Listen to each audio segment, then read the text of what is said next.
Welcome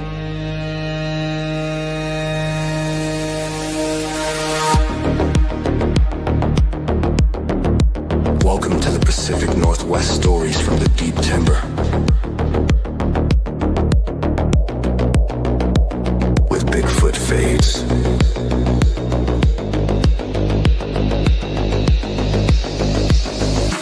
Licks in the tree line, glow in the dark, searching for prints and a mist of spark. The fog is rolling in like a VHS tape. High-speed chase for a shadow shape. Across the ridge, hear the elk call ring. The snap of a branch, the weight of a thing. A thermal heat signature, lost in the gray.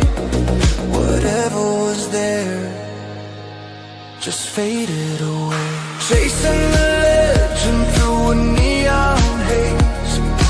Lost in the woods for nights and days. The signal is peaking, the truth won't fade. Deep in the forest with Bigfoot face. West Coast stories. Never sleep, West Coast stories. The secrets we keep.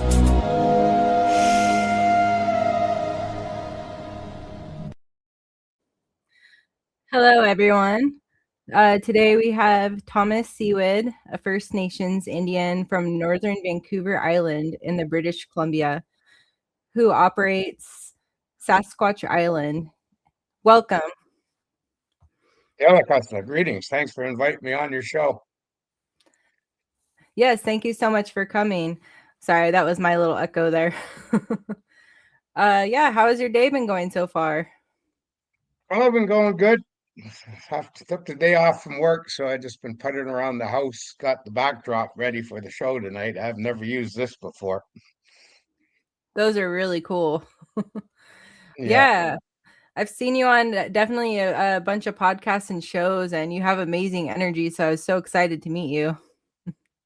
Thanks a lot. Yeah, no, I'm lived in the bush most of my life. I was a commercial fisherman for over 40 years up in British Columbia, traveling the entire coast extensively.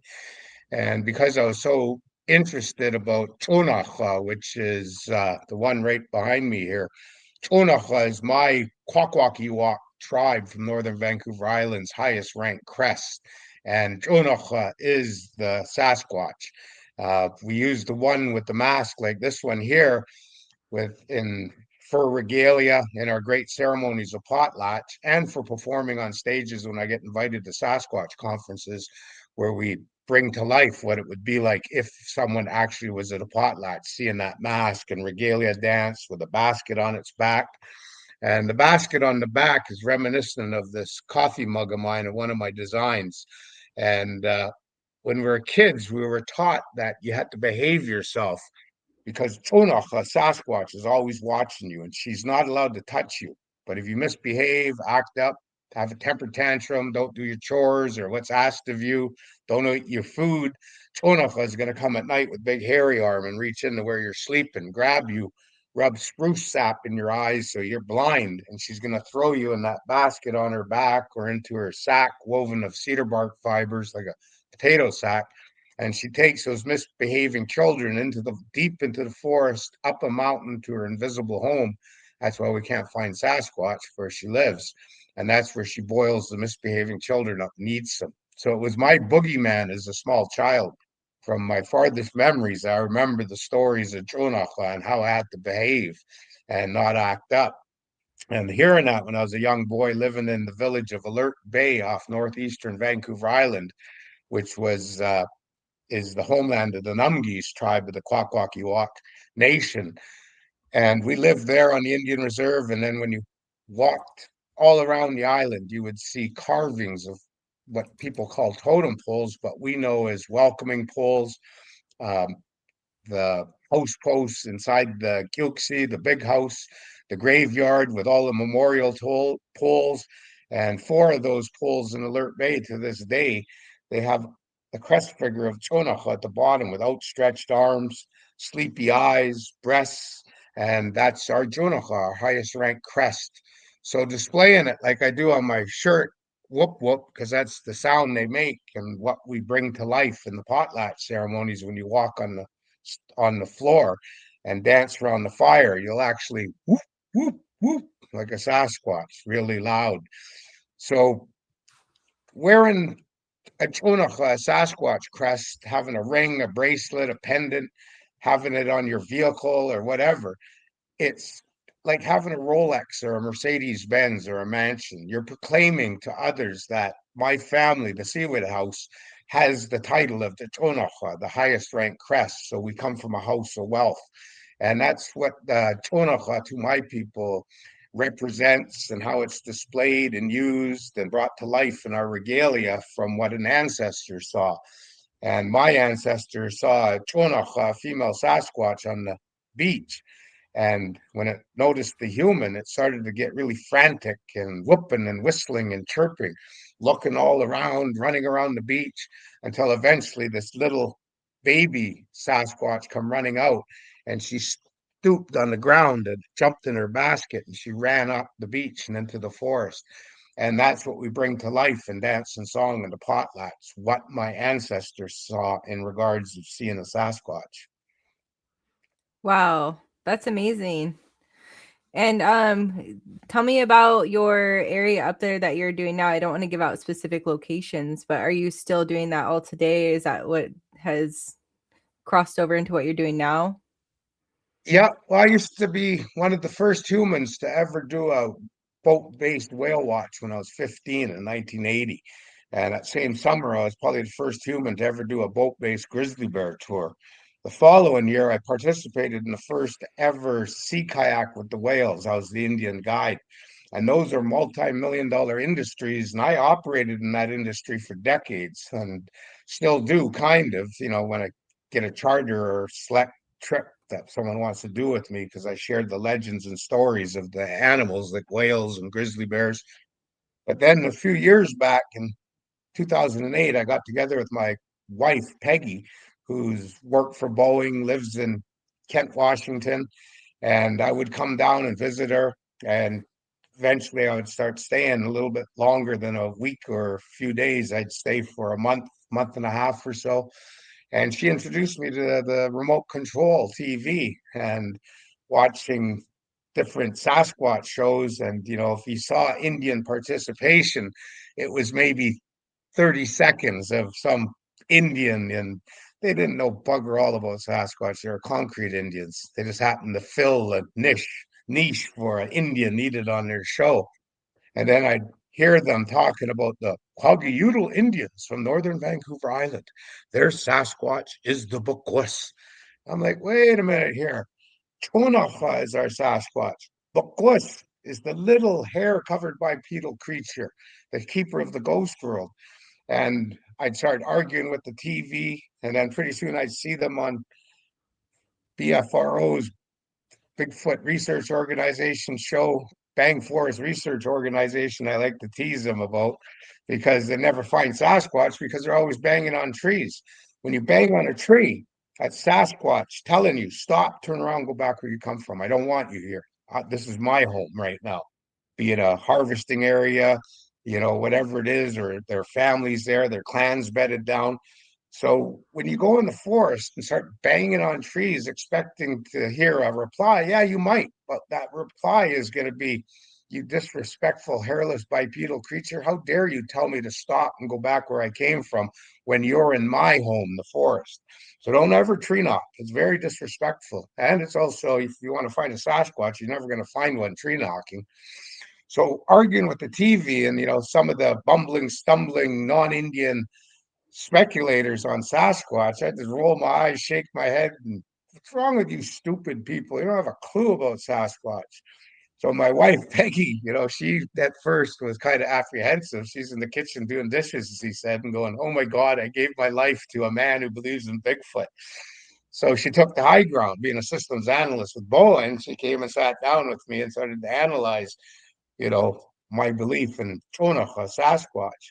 And she understood that me living in bush for so many years, being a commercial fisherman, being a grizzly bear hunting guide, being an eco-tourist operator, hating Christmas and humanity in the 90s and early 2000s, that I would go watch logging camps during the winter shutdown by myself just to get away from stupid Christmas and stupid humans and all this commercialism over a winter holiday.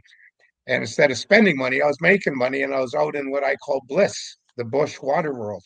And of course, I would see and hear Sasquatch. And, I learned after many encounters with Sasquatch, there's nothing really to be afraid of. They don't want anything to do with us. They hate us, despise us, loathe us. That's why they just turn and walk away from us. And who's to blame them? Look what we've done to the environment. Clear cut it, urban sprawled it, pipelines, railway lines, highways. We're destroying the planet, and they're in harmony with nature. They're in balance as the creator wanted our species to be. And we've lost our way. So to me, I've sort of, pardon me, been involved with the Sasquatch, what I call Sasquatchology, podcasts, videocasts, radio shows, television shows, movies, conferences, the list goes on. And what I'm doing is I'm taking my decades of knowledge and experience of Sasquatch and sharing it with my fellow hairless bipedal, so they don't make the mistakes of being disrespectful to Sasquatch, because my tribe and every other Indian tribe has a firm law. You never disrespect the Sasquatch. You never, ever think of harming them, trapping them, or killing them. You live in harmony and balance with them. They're the humans of the night. We're the humans of the day. And together we can live in harmony and balance. And through the years, like I remember years ago when Peggy told me, you have a lot to teach people. Why don't you go on a podcast? And I was like, what's a podcast? And she goes, when I go to work tomorrow, Google it. So I Googled it, and up came Sasquatch Chronicles. Wes Germer had an email, so I emailed him, left the phone message. 2 hours later, he phoned me, and after 5 minutes talking with me, he says, can I hit record? I said, yeah, go right ahead. He recorded for an hour. We said our goodbyes, and about a week later, he phoned me. He said, my switchboard's lighting up. Everyone wants to hear more of the knowledge of Sasquatch and encounters with Sasquatch from the Indian. So we did like 7 shows, and they're still on there in the 200s. And it sort of springboarded me to, be invited to conferences and other podcasts, videocasts, TV shows. We're now 2015 to now, 11 years later. I've done hundreds of podcasts, videocasts. I've done numerous conferences since 2014. And I even star in 2 movies on Amazon Prime. David Paulides' newest one, American Sasquatch, and Bigfoot Girl, which is not a very good movie, but my part's good. You get to see my Sasquatch investigation camp on Vancouver Island and hear a lot about what's taken place there in regards to encounters we've had with the other tribe. Wow, that's awesome. Yeah, you definitely have a lot of great information and knowledge, and I've definitely been seeing you, come out a lot more on podcasts and stuff. And I'm very thankful for someone like you, because people like me that aren't as knowledgeable about them want to approach everything with respect. And so that was one of the big reasons I wanted to talk with you, is just learning about them and how to respect them, because I constantly get people, oh, are you going to go up and look for them or do this or that? And I haven't really approached that yet, because I want to be respectful and not just go up there, acting like an idiot, knocking on trees and stuff if I don't know what I'm doing. So I just am in the Well, part where I want to learn. the best way to learn, like this lady from Oregon City, name's Hooley. She's now my Oregon chapter president of Sasquatch Island, and I have numerous states and provinces and territories that have chapter presidents. And she wanted to learn more, and so she drove up here on Friday, and she stayed here at the house with me. Down the hallway is the famous Patty Room 1967. It's got a plexiglass tracing of Patty from Bluff Creek, California, 1967's footprint with Patty Room 1967. But when you go in, it's all Patty pictures and sculptures and you name it, including a lot of Bob Gimlin autographed merchandise that you can see. And, it's the Patty Room. It's, 2 queen size beds. So she came here and, she drove for 6 hours to get to Forks, Washington, where I live and work. And we had dinner, and I said, I know you're tired. I said, but it's not raining, which is really rare in Forks this time of year. So Steve wants to go out and use, because we purchased, we purchased almost $40,000 replacement value for night vision equipment, three uh, pieces that we bought, and they light darkness into daylight. So I said, we'd like to go out. And she's go, absolutely, let's go. So we left at about 7:30, and at 9:30, we're sitting there on the side of a road, and 225 to 240 yards away, we were looking at a Sasquatch standing there, tree peeking, hiding behind two fir trees, because there was about maybe a dozen elk bedded down and a couple standing, and he was downwind from them.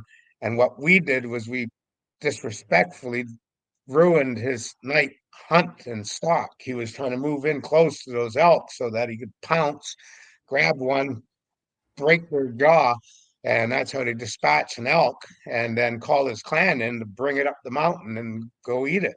But we disturbed them, but for over 10 minutes, we got to watch the Sasquatch. And then I put the spotlight on after, you know, 5 to 8 minutes. And I wanted to see eyes shine or else light him up, but he was too far away at 225 to 240 yards. So he just dropped. Like the other two with the night vision gear they had said, he dropped. He just dropped quickly. He's on the ground. And then I put the spotlight off, grabbed the floor, started looking again, and I just saw the bipedal. It's an edge of the range for that night vision piece I had, but you could see something bipedal walking up the slash up the hill into the timberline. So it was a pretty Oh, cool wow. sighting. I moved here onto the peninsula in April 2024 to take over managing SasquatchLegend.com, which is the largest Sasquatch store and museum in North America here in Forks, Washington. And, you can't ask for a better job. My leg blew out, a month before I took the job after 40 plus years commercial fishing. So I couldn't commercial fish no more. But I am a native artist. I do a lot of Sasquatch art, like my t-shirt, stuff you see on the wall behind me here. And we make t-shirts and mugs like this one with that Sasquatch with the salmon, tumblers, uh, shower curtains, bath mats. The list goes on what we make in the store. And I manage it and sell my art. And it's really satisfying seeing people come in and go, I heard you on the podcast. I came all the way from Minnesota just to meet you. And I'm like, well, let's go over to Biggie, the 8.5 foot mannequin of Sasquatch, and get a picture with me. And it makes their holiday. It's like, I've come across the country and I get to meet Tom, who's I listen to on podcasts, video casts, and I'm managing the store. And all of a sudden, others are coming because they want to do an expedition with me. Stay in the patty room, come out with me, use the night vision equipment. We have 5 night vision pieces now, parabolic listening devices. We have probably 30 cameras out in field right now, trail cameras. Some of them are cell capable, so I can pull up. I get a wife private or messages me and take a look at the camera. Camera 3 picked up something. So, analyze it. And, this morning I was analyzing a bunch of data cards from trail cameras. We swapped out batteries and trail cards on yesterday, and we got a hair shoulder in 3 pictures. 2 of them are really blurry, but one of them you can see the hairs of a shoulder, and the trail camera was 6 feet off the ground. So it Wow. wasn't an elk. I know my animals. We bingoed another Sasquatch. It's the second one now in the trail camera. Wow, that's awesome. And that's really cool that you've been inviting people up there. That's really kind of you to share that space. How long have you been doing that for? I've been doing Sasquatch expeditions since I was on Wes Germer's show till 2015. But I did a few more, I guess you could say, because I was always doing whale watch, grizzly bear tours, sea kayaking. I built 5 cabins on Vancouver Island that I still have that we did sea kayak adventures with the whales on Johnson Straits. But we had so much activity there from Sasquatches. We got chased out in first week of September in 2006. A bunch of Sasquatches come in there, letting it be known we weren't welcome. So we had to get in my tour boat and take off out of there. But eventually I had a few people phone and go, hey, saw you in that 1997 documentary. I said, oh, back when I had black hair and hair? They're like, yeah. I was wondering, I noticed your website, Village Island Tours, you do whale watching and grizzly bear tours and sea kayaking. Do you do Sasquatch expeditions? I'm like, absolutely. And, they book with me and come with me. So here in Fort Washington on the Olympic Peninsula, it's probably the highest concentration of Sasquatches I've seen in North America to date. And the reason for that is because there's pretty much year-round salmon, steelhead, or smelt in the rivers throughout the peninsula. There's a huge population of elk, a good population of deer, and you got all kinds of bird life and rabbits, and the list goes on. So, and then of course the peninsula is surrounded by ocean, which produces shellfish and other seafoods that the Sasquatches harvest at low tide. So the Olympic Peninsula, as far as I'm concerned, is the capital of North America when it comes to Sasquatches. The main reason being there's thousands of miles of roadway, logging roads, trails, and it gives humans the ability to get out to where those Sasquatches are living.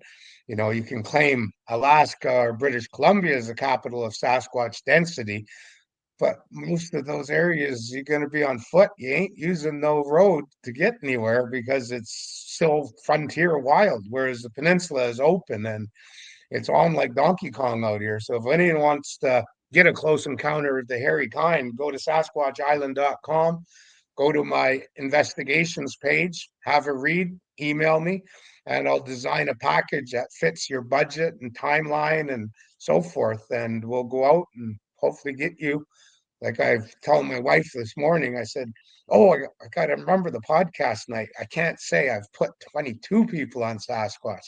I have to change it now and say I've put 24 people on Sasquatch that can honestly say they've seen one. I don't think anyone has a record close to mine right now that does expeditions. So if you want to see a Sasquatch, hear a Sasquatch, smell a Sasquatch, book with SasquatchIsland.com, because be smarter, charter an Indian guide. Lewis and Clark did it. Why wouldn't you? If you want to find a Sasquatch, go with us Indians. We know how to get you close to them. I love that. And yeah, I actually met Uli a couple months ago. We went out to dinner. Really great person, great researcher in the area, very knowledgeable. And she actually gave me a giant handprint casting that she got in Oregon. So just a super awesome person. Oh, she's an amazing woman. That I told her yesterday in the front yard here. I said, Uli, and with her truck all wrapped in yellow and orange and red with a Sasquatch and a forest silhouette. I said, Such a Uli, cool of truck. all the people I've met in Sasquatchology, I said, you're in the stratosphere now. You've seen a Sasquatch. And I said, that being said, you're one of the most knowledgeable people I've spoken with one-on-one about Sasquatch. You have such a good grasp, understanding. You don't jump to conclusions. You really look at it in a scientific approach because of your being a retired police officer. She sat in the kitchen table here and taught me how to do fingerprinting. So now, Oh, which I thought was cool. And because I told her I had a chance of getting a Sasquatch fingerprint, but I stupidly grabbed the container and couldn't bring it to the police station for fingerprinting. So she goes, I have a kit, I'll show you. And then yesterday, before she left, we went to Squatch Watcher Ranch. It's a family, I guess you could say, pioneer property of well over 300 acres. And outside of Forks, I can't divulge the exact location because they want secrecy, but yes. they have fruit orchards of apples, pears, and cherries. They used to have a big garden down in the orchard, probably about 100 yards from their nearest house, but they got old and they can't tend that garden no more. So we're having a contract with them. We have in a contract, they've allowed us to go down there this spring, and I might have to rent a rototiller, but we're going to turn the old overgrown garden up to dirt, fertilize it, and we're going to plant fruit and tomatoes. It has a fence around it and sprinkler systems. And we're going to have, as we do right now, that property just lambasted with cell phone trail cameras. We just put in a new 360-degree cell phone trail camera, 2 days ago. And we got other cell phone trail cameras and regular ones out there. We picked up a hairy shoulder on one of them that we had out there. So hopefully we're gonna, get some crispy video and still pictures and audio. We have a $1,400 audio box that turns on at 6:30 at night, turns off at 6:30 in the morning, and records all through the night. My Sasquatch Island team member Steve up the road here in Beaver, he's analyzing 3.5 weeks worth of data right now, and I'm just waiting for a text. Bingo, we got one recorded. So, we should get it because that's a good device we have. And we'll be doing overnight expeditions there. They have a fire area where we can make a campfire and put lawn chairs out right along the river and right at the edge of the forest surrounding you. And Wow. eventually we'll be bringing people there, hopefully. But right now it's just the Sasquatch Island team. And Uli was, I phoned and I explained who Uli was. And I said, is that right if we bring her? And absolutely, go ahead, bring her in. And oh yeah, she couldn't believe it. And then the gentleman that we work with there, one of the family members, he said that gifting site, I activated it. I put apples out the first night with potatoes, sweet potato, and garlic clove. Well, the potatoes were left alone in the sweet potato, but the apples were taken, and the garlic clove, 3 cloves had been taken out. And I said, well, that's definitely Sasquatch. A bear, if it was awake, not that they are right now, would have eaten everything. And so he redid the gifting supplies of apples, but he put them in a clear plastic jar. And we walked in there yesterday to check it, and he's like, it's the lid's been screwed off, it's empty on the ground. So we Wow. just proved there that either something with an opposable thumb twisted the jar and opened it and got the apples, or there was an octopus there that was opened the jar and took the apples. Well, I don't think it was an octopus, and I don't think it was one of the family members. It was definitely Sasquatch. So we have a trail camera on it right now, the gifting area. And Wednesday we're going in, and I'm going to move one of the cell phone trail cameras there and surround the gifting area, the access points and everything. So hopefully we'll get something. That's awesome. Have you heard that they are aware of the trail cameras? Do you think that that's a myth, or what are your thoughts on that? I've bingoed 2 of them so far. Curiosity kills the cat. Stomach gets you thinking stupid.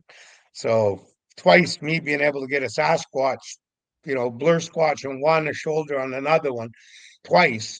Yeah, I believe they see the flashes because with our therms, the one certain therm we have, you can actually see we had a faulty trail camera I ordered from Temu, and it looked like a strobe light every 2 seconds flashing, and the whole forest area would light up that infrared green. So yeah, I believe they see it because we have a saying in the industry: if you have a house or a cabin or a campsite and you're being bothered by Sasquatch, just put up some trail cameras in all 4 corners. They won't come near you again. So, but curiosity kills the cat. So there's some ideas I'm playing with that I'm gonna, now that we're on private property, it's fenced at the entryways, and we don't even have to use locks on our trail cameras, which is beautiful. And I'm going to be doing some things. I don't want to divulge what my secrets are, but I'm going to make it so that Sasquatch is going to look and go, what the hell? I gotta go check that out. Screw the cameras. I gotta go check that out. What the heck are they up to? And hopefully I'll bingo it. I'll let the cat out of the bag for one because I know no one else has what I have. Dzoonakwa mask with the full regalia. I got to make a mannequin for the museum. We're expanding the museum at SasquatchLegend.com here in Forks. And I'm going to have both of these masks and others in full regalia in display cases. So you can see that in the museum. But when I make the mannequin for that mask behind me here, I'm going to bring it out into that property and set it up how Sasquatches will put their arm up in front of their face when they're hiding in the bush. I'm going to set it up and surround it in trail cameras. Curiosity killed the cat. When Sasquatch sees native regalia out there, they've never seen that before. They're liable to go, what the hell? I better go check that out. Well, isn't that respectful of them? They're showing how they have reenact us, but they also laid out this big, huge pile of food for me. Well, thank you very much. I think I'll start having something to eat, and our cameras hopefully will capture it all. That's awesome. Have you heard of certain foods that attract them more? Like I've heard boiled corn on the cob's a good one. We don't use boiled corn on the cob on the peninsula. We use corn on the husk. The GMO frozen corn or fresh corn that you find cellophane wrap, they just leave it. But the bring in from Trader Joe's organic corn and husk, they can't get enough of that. You just find husks all over. You don't even find the cobs. So for this year, I'm planning on buying a couple boxes of Trader Joe's corn on the cob and husk, and we're gonna lay them out all over the place here. That's awesome. Is there anything that you feel like you'd like to teach people that is maybe a misconception that is out in the world? Like anything that you've been hearing that's not true about Well, them? me, I'm used to be with Sasquatch Island podcast on Monster X Radio. I was a member of that team. Julie Wrench, Gunnar Monson with Sasquatch Coffee was on there, Shane Corson of the Olympic Project, and myself. And we were all doing podcasts and everything. We even did a conference in Seattle. But, it's got too hectic and everything. And then, our motto is Bigfoot without the BS. So we were criterists, and I am a criterist, devout critter. So I've had over 30 close encounters of the hairy kind through many decades. So I've been very close. I've been up to 5 to 8 feet away from a Sasquatch, locked eye to eye. So I know what they look like. I know what they smell like. I know, quite a bit about them. And being around them those many times, like back in the day, I used to be a grizzly bear hunting guide. I was in the bush for months on end, every day working. And twice a year during our bear hunting season and deer season in the fall, and cougar wolf as well. And I was based on a 100-foot yacht. And it was, life for Riley, that job, being a hunting guide specializing in black and grizzly bear. But I got to learn things. And, when I got close to Sasquatch, I knew they're around. I never had what I call a woo-woo experience. I never saw them turn into an orb, cloak, jump through a porthole, mind speak with me, or run up or down a ladder and jump in a UFO and land or take off. So that being said, I'm a devout criterist. And so Sasquatch Island, we have our rules, and the rules are there'll be no commenting, mentioning, or trying to share links about the woo-woo side. If you want woo-woo, go to the other groups that allow it. Because Sasquatch Island is 100% criterist. And being a commercial fisherman for many years and being a captain for many years on commercial fish boats, on my deck, you adhere to the code of the captain, period. There is no leniency. There is no, oh, I'm going to write you up, or we should have a talk. Like a Sasquatch, slap you upside the head and dump you from the group and flush you, which means you get blocked. You don't deserve to be in my group. And that includes people that want to circle pareidolia on people's pictures that I post. I don't allow it. And you have to be, because that's the way Sasquatches are. So we find and hear about toys being found miles in the forest. How did they get there? Omaha Indian Reserve, where I did some studying of Sasquatch for 2 weeks and been there twice. And I have a boots on the ground Omaha Indian tribe member, good friend of mine, who's my Nebraska chapter president for Sasquatch Island, Lucas. He found a crib toy, one of those ones you put on your child's crib so they can spin Oh, the wheels, push the squeaky thing, jingle the bells, all kinds of colors and swirls. Well, he found one 3.5 miles out in the middle of the forest of the Omaha Indian Reserve. And he also found a mile and a bit off a road where no houses were, a bicycle with one training wheel missing. How did they get there? Well, the Sasquatches, or what they call them in Omaha, Sitonga, keeper of the medicine, when the Sasquatch mother comes into the backyard to feed on the human produced foods at the urban edge, we call it, the compost, the barbecue took place that day and evening, the leftover hot dogs from the kids and leftover bags of chips, the outbuildings with freezers with meat and fish and other things, your outbuildings with poultry and livestock and pet food. the greenhouses, the gardens, the fruit trees, the Sasquatches will come into that urban edge while we're sleeping. And while we're REM sleeping, they're in our backyards harvesting, eating. And when they go to leave with a full belly, the little Sasquatch juvenile might pick up a crib toy or push a bicycle. And as they get deep into the forest, another clan Sasquatch member comes along. Drop that. We have laws, very strict laws. We don't use clothing. We don't use permanent structure or semi-permanent. We don't use weapons. We don't have houses, and we don't take anything from the hairless ones. And that's why those crib toys and other things get found out in the middle of the forest. Vancouver Island, mushroom pickers around our towns, cities, and little villages, but notoriously finding things from our backyards, that a Sasquatch is brought out. And so what I was taught by the shamans about Sasquatch, and have studied with many, and I'm still reaching out to others, and even with my fellow Sasquatch investigators. There's no such thing as a Sasquatch researcher. Anyone who says they're a Sasquatch researcher, they're so full of ego and BS, their eyes should be brown. Because until you get your picture on the cover of National Geographic, like Diane Fossey and Jane Goodall, who had interactions with primates, until you do that and get an editorial in National Geographic, we're all in bumbling, stumbling, speculating investigators. There is no Sasquatch researcher to date.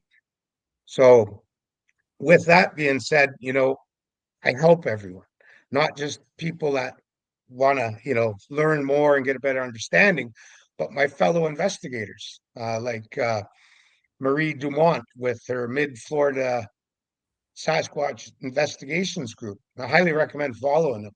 And they're finding weaves, like woven fibers and grasses hanging in the trees, on the grounds, and they're stumped. They don't know what it was. So I went to the modern day Moccasin Telegraph. I went to the internet and Facebook Messenger and got word to the shamans and the fellow North American Indians that I know and communicate with that have a understanding of Sasquatch in their territories. And I sent them the pictures, and one got back to me yesterday and said, that one weave that's coming out of Florida, it's a female looking for a mate, and she's woven the size of her head and how long her hair is with the fibers. That's what's on the tree. And the other weaves around it in that area are telling the prospective male mates how good I am at weaving. I can make with my dexterity and my opposable thumb these beautiful weaves. And she even sent me a picture yesterday of a hammock up in a tree 20 feet, thousands of strands made, and it's made for a 7-8 foot Sasquatch because it was flood conditions at that time in Florida. So the ground was wet. So what do the Sasquatches do? They go weave a hammock up above in the branches so they don't have to sleep in the water. So I coined the term, I'm the Sasquatch shaman, because I'm old and 60 and beat up body like a 95-year-old from 45 plus years commercial fishing, but I have all this knowledge, all this experience.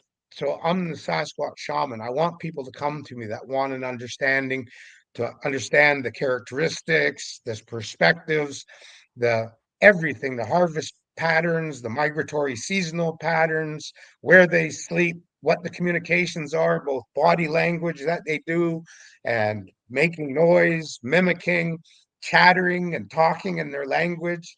And I'm also telling people, if you want to be a really good investigator, where you're going to investigate, the first thing you got to learn is respect. So respectfully approach the local Indian tribe and ask if you can go talk to them about Sasquatch.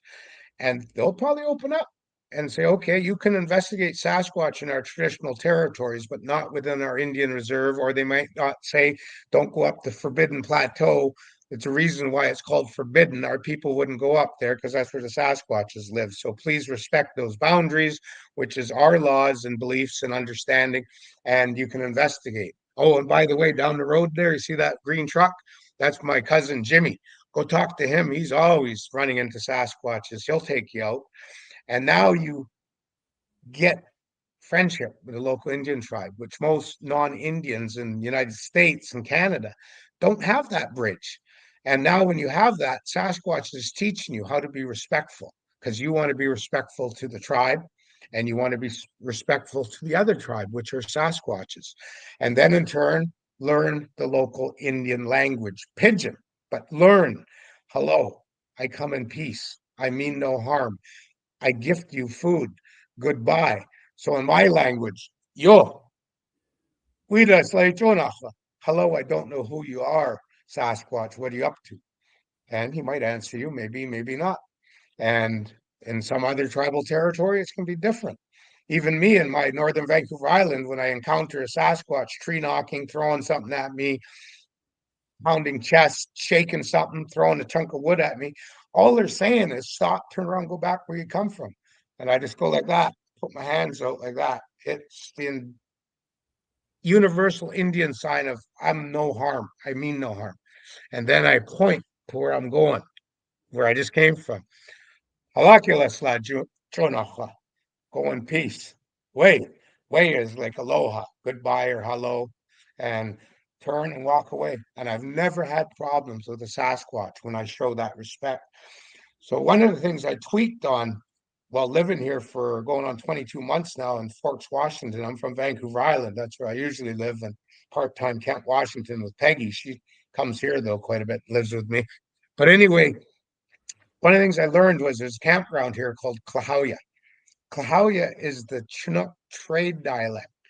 Now, the Chinook trade dialect was a dialect that when the Europeans and Asians came in their sailing ships, all of we Indians spoke it from tribe to tribe.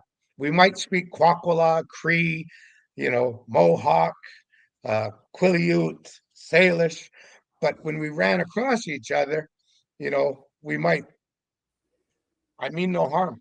I come in peace. And Klahoya in Chinook, hello, how you doing? And they'd answer, and we'd communicate in Chinook. It was a universal language of Sasquatch Island, aka Turtle Island, we Indians call North America.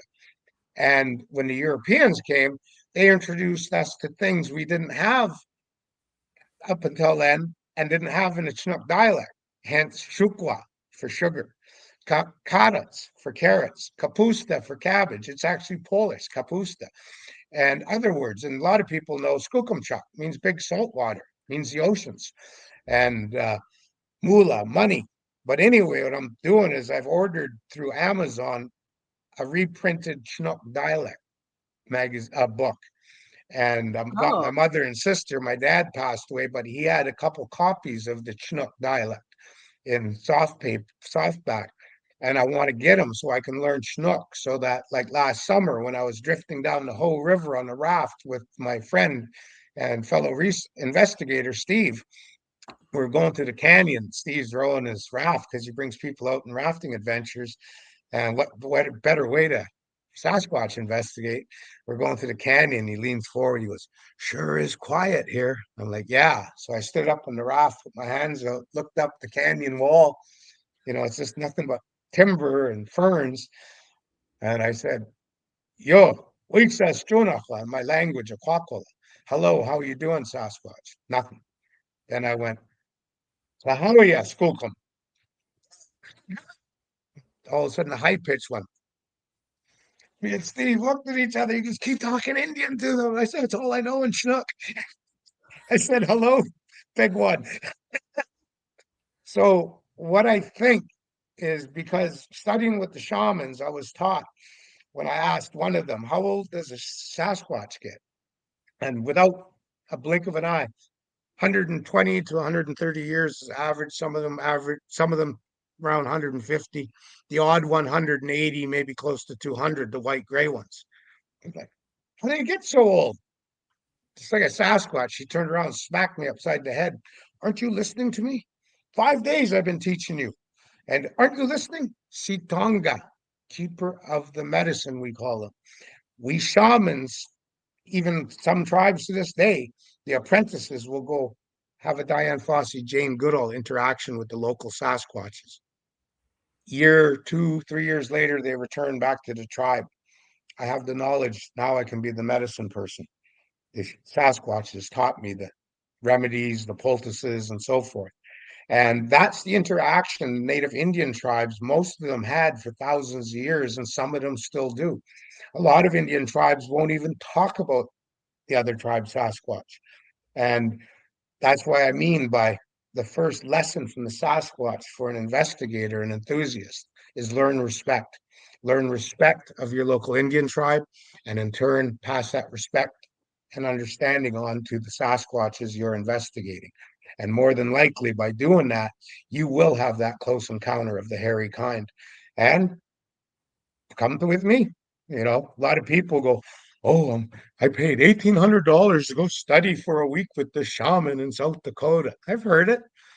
Well, some of them are you got to watch out for. They're Hollywood Indians, and all make believe. But if you really want the really core understanding of Sasquatch, why not come with someone who lived like a Sasquatch for months on end? When I used to walk into the bush when I got sick of humanity and go just do my thing, live like a Sasquatch and come out, be close to them. Never got the Diane Fossey, Jane Goodall, but I'm trying interaction with them. And then that brings up the next question. How do we get conclusive proof of the existence of Sasquatch? No offense, people, but white man's magic. We all got cell phones. Get the interaction going. It's hard because if you have, as we hear from a couple Indians we're working with, if you have any metal or electronics on you, money included, coin or bills, they won't come near you. You got to basically, like I did with one of my investigators that are native last summer. I said, how hot is it where you're at in your res? He goes, oh, it's like 95 degrees plus. Why? Well, strip down to your birthday suit and go sit where you've been trying to sit with them. I said, then they at least know you're not hiding anything. They're naked. You got to be naked too. He goes, yeah, good idea. 2 days later, he phoned me. He goes, they came within 40 feet of me this time. Still in the bushes, but they got a lot closer. So that's what respect is all about. We are the most disrespectful bipedal creature on this planet, and we have to learn respect.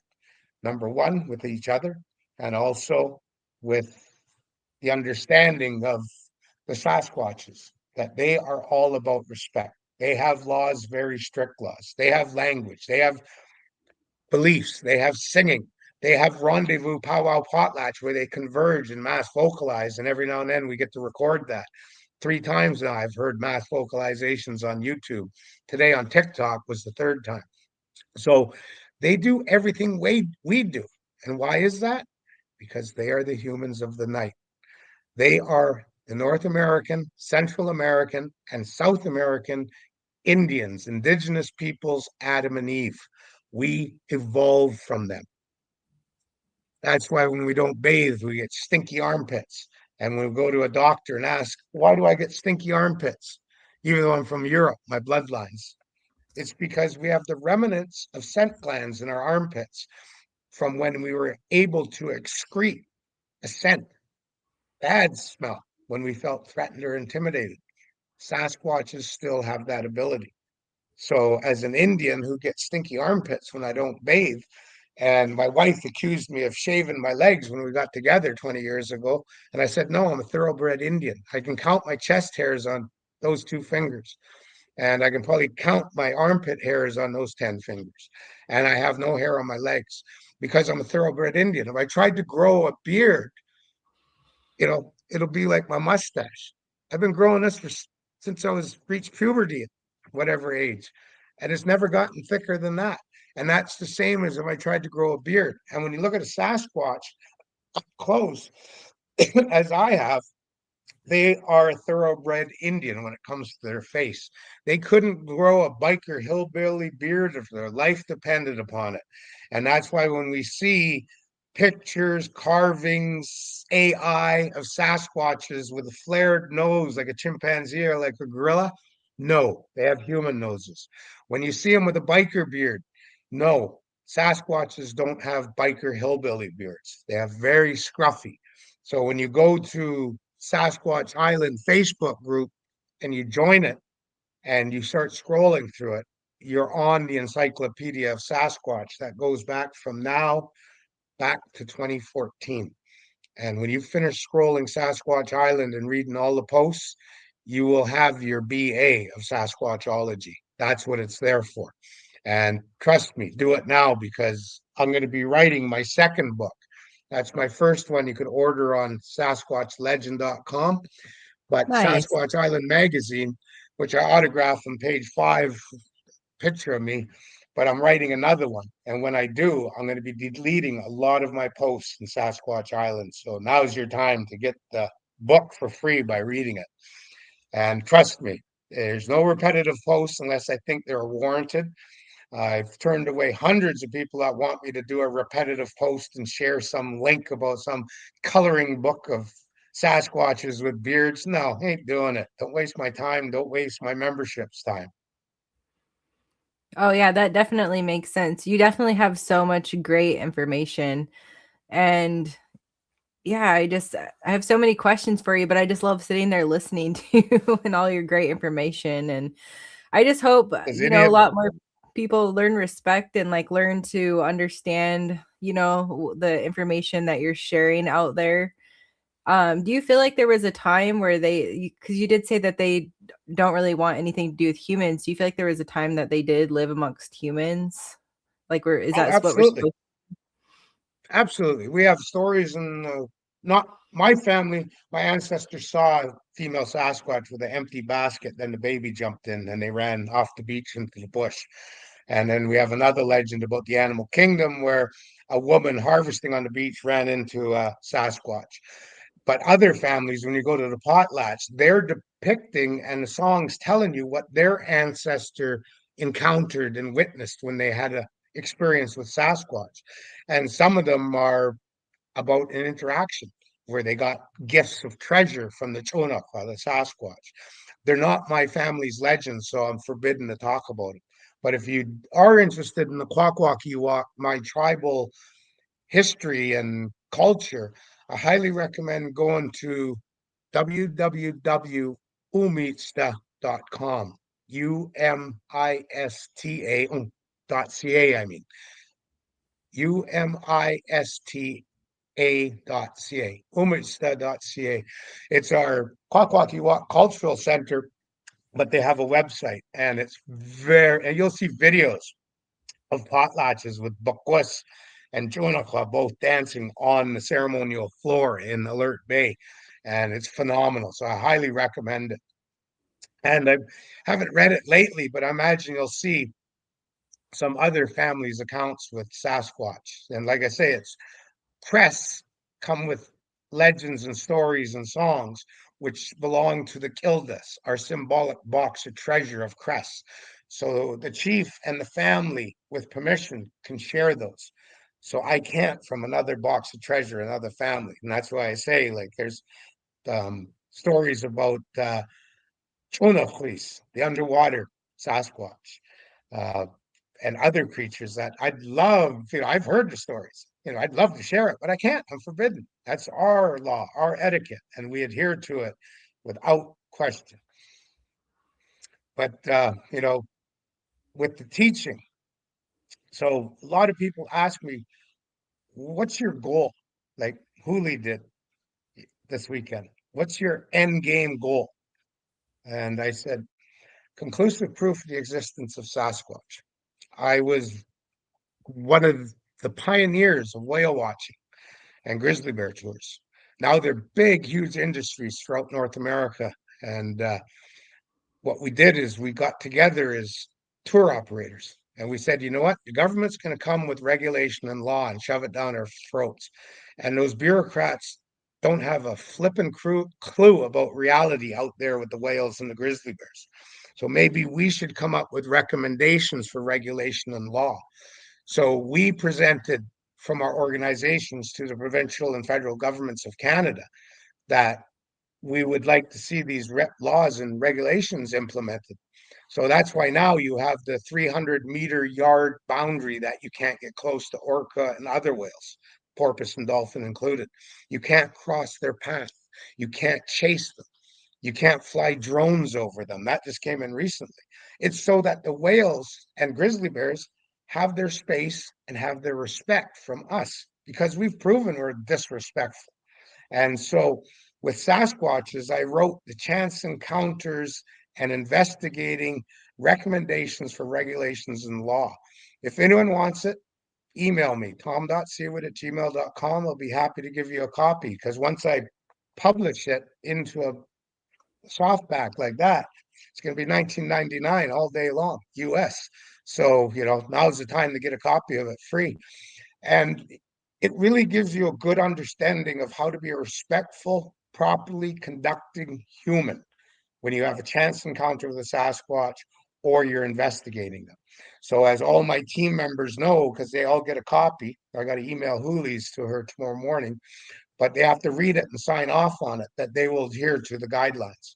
And it means that you will, like Hooley's beautiful truck with the Sasquatch wrap and everything, and the big canopy with plaster and fingerprint and stuff, and all the Sasquatch investigating equipment.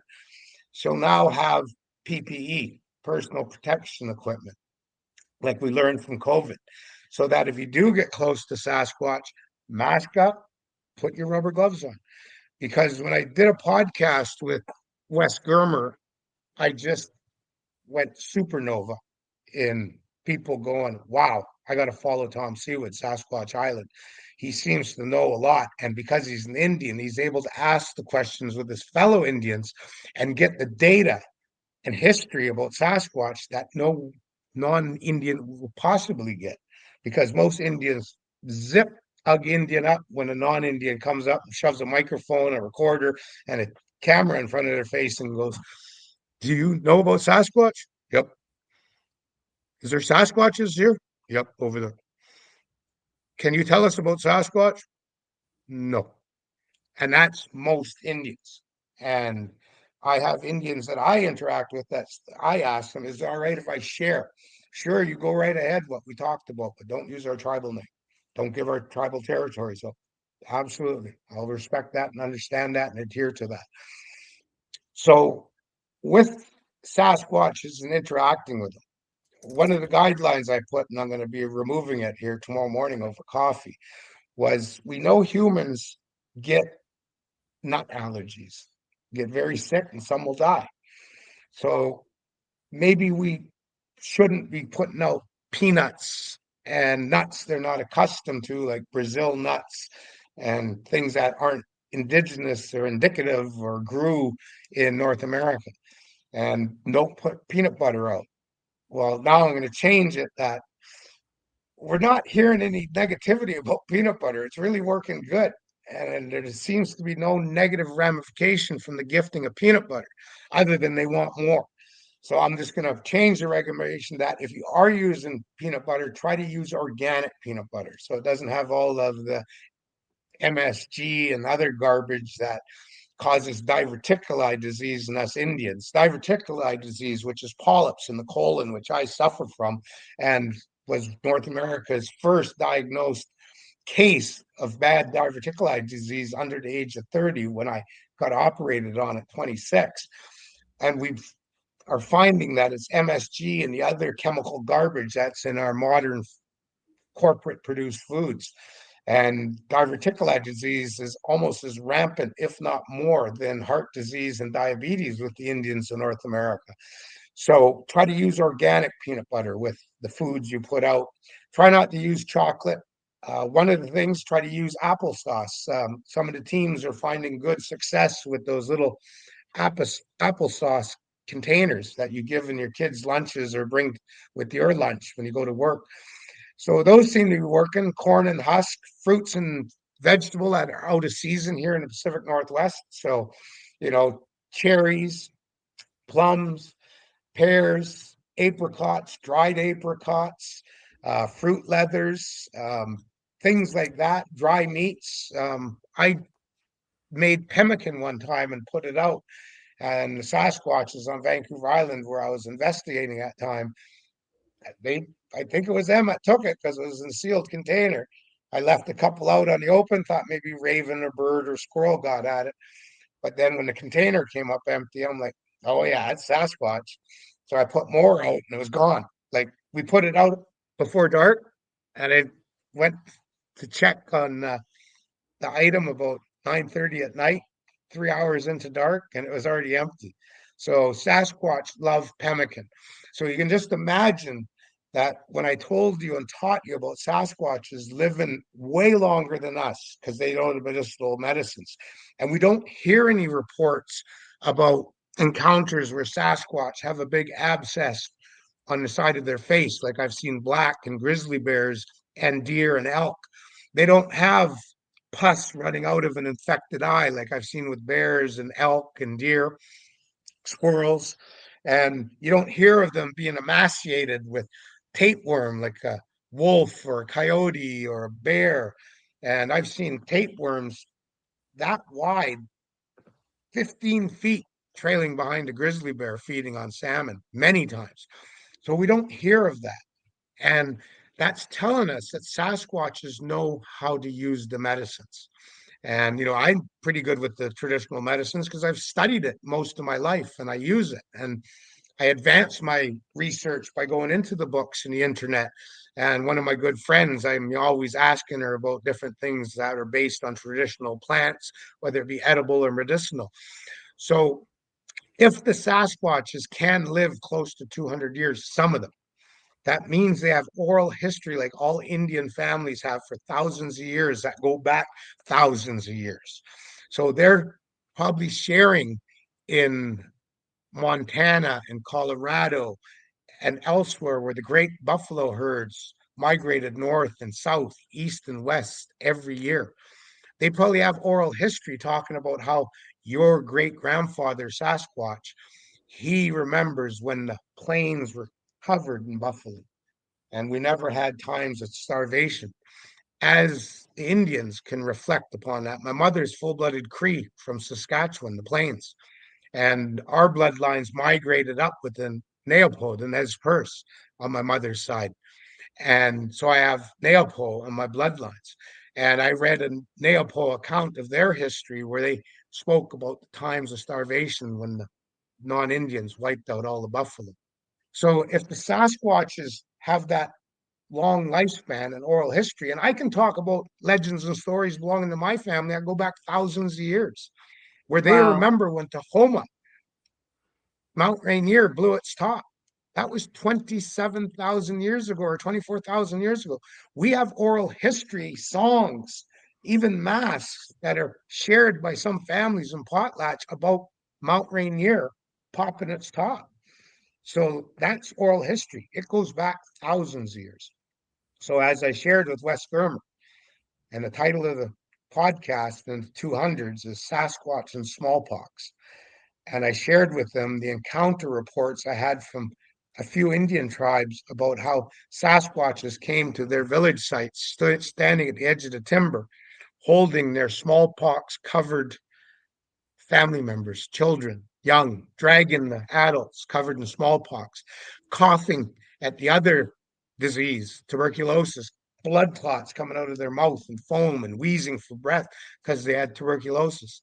And our chiefs telling their people, their men, go inside and bring out our sick and show the Gogich, the Sasquatch, the Dzoonakwa, the Sasquatch, the Hawakwas, the Sasquatch, that we too are infected and we have no cure. And those Sasquatches turned and walked into the forest. And Queen Charlotte Islands, the Gogich, they thought were actually extinct from the smallpox because their people were 96% vanished from smallpox, influenza, tuberculosis, and then the kicker, Spanish flu, 1917, 1920. And then when COVID came, Fox and Telegraph, I got the word out because I am the Sasquatch shaman. I'm the one that works with the Indians for the protection of the Sasquatches and the understanding and respect of them. I told the people that were having close encounters with their Sasquatch in their tribal territories, grab 4 big sticks that you can just barely break over your head. Go outside half hour before dark and start coughing and wheezing and gagging like you are sick again. Snap a branch. 15 minutes later, do it again. Cough, wheeze, hack, snap a branch 4 times. 4 is the magic number of the indigenous tribes of Sasquatch Island, North America. And we did that. And one of the Indian tribes I talked to, it wasn't until last summer when their Sasquatches finally returned back to their Indian reserve. So that's what Sasquatch shamanism is all about. It's the link that the Indian tribes had with Sasquatch for tens of thousands of years. That we, as people of Sasquatch Island, if we want to, we must rekindle again, but with respect, total respect.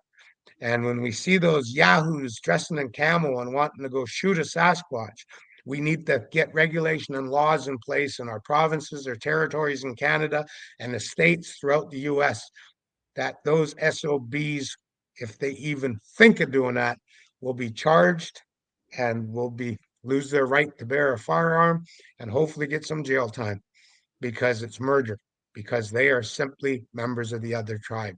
They are humans of the night, and that's why the DNA coming up is always contaminated by human chromosomes and DNA.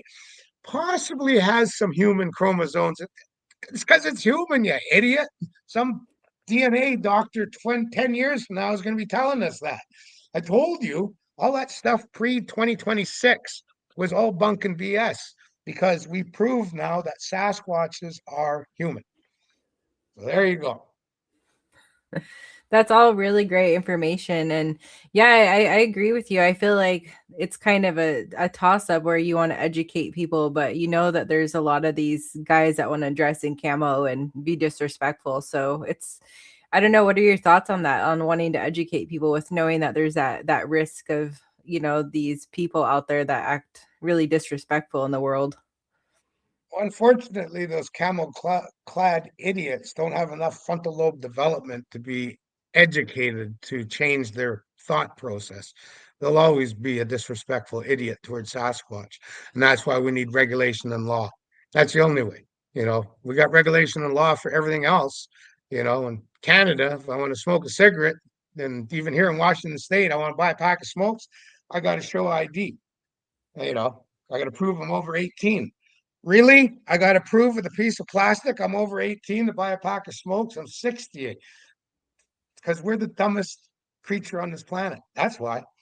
And that's why it's up to us to, you know, why I'm so different than all of the other people that are interviewed for podcasts, video casts, get on stages, you know, because I bring that thousands of years of thought process and understanding about Sasquatch towards Sasquatch by we hairless bipedals, so that hopefully everyone will go, he's right.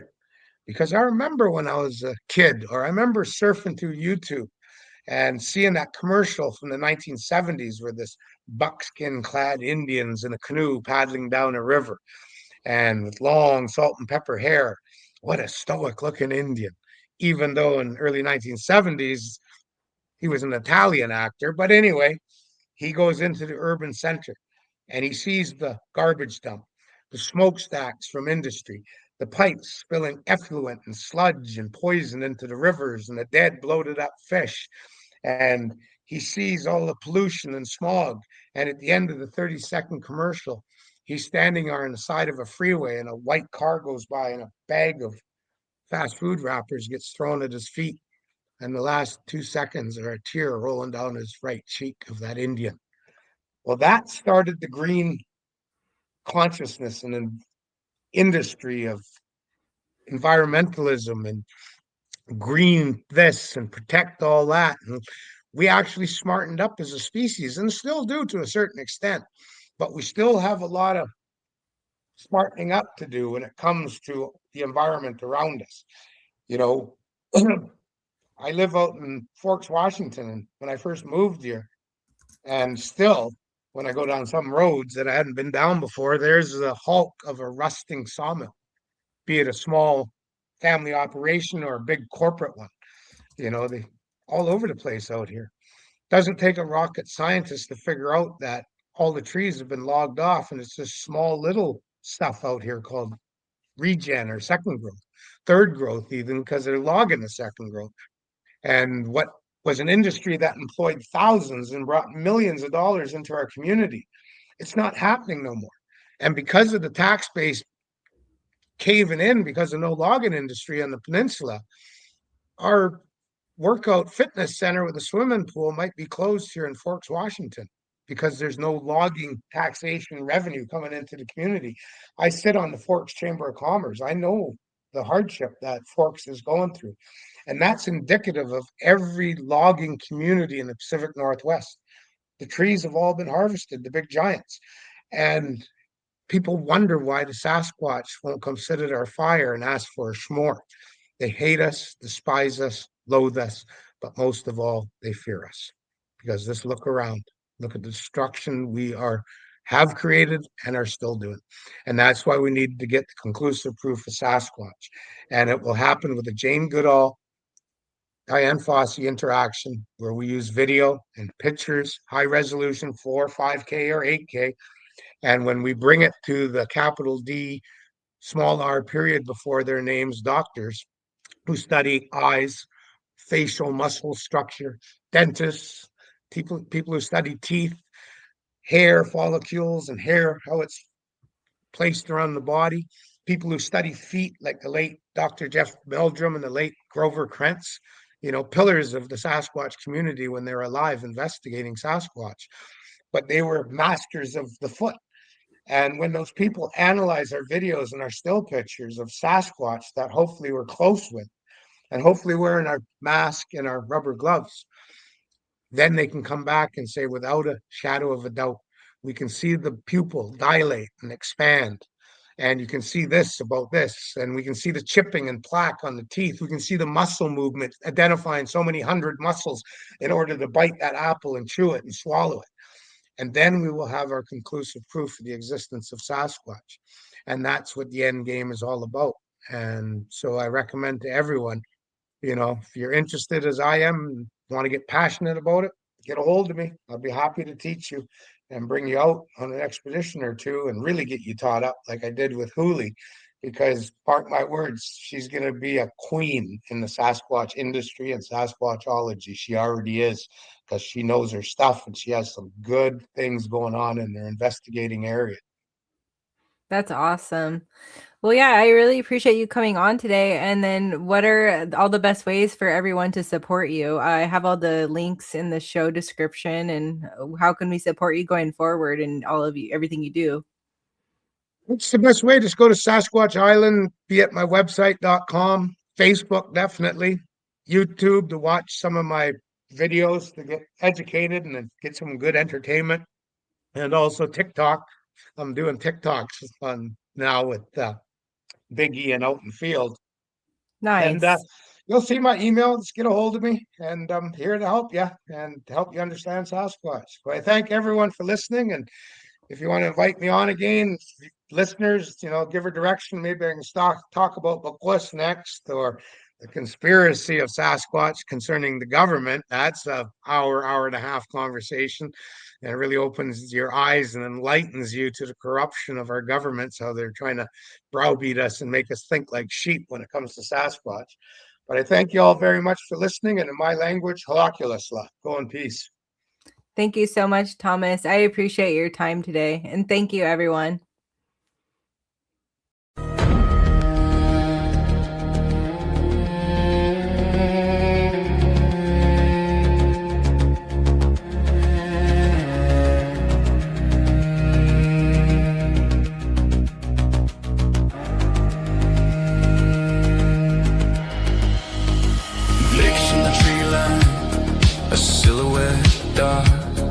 Searching for prints and a mystical spark, climbing the ridgeline where the air gets thin.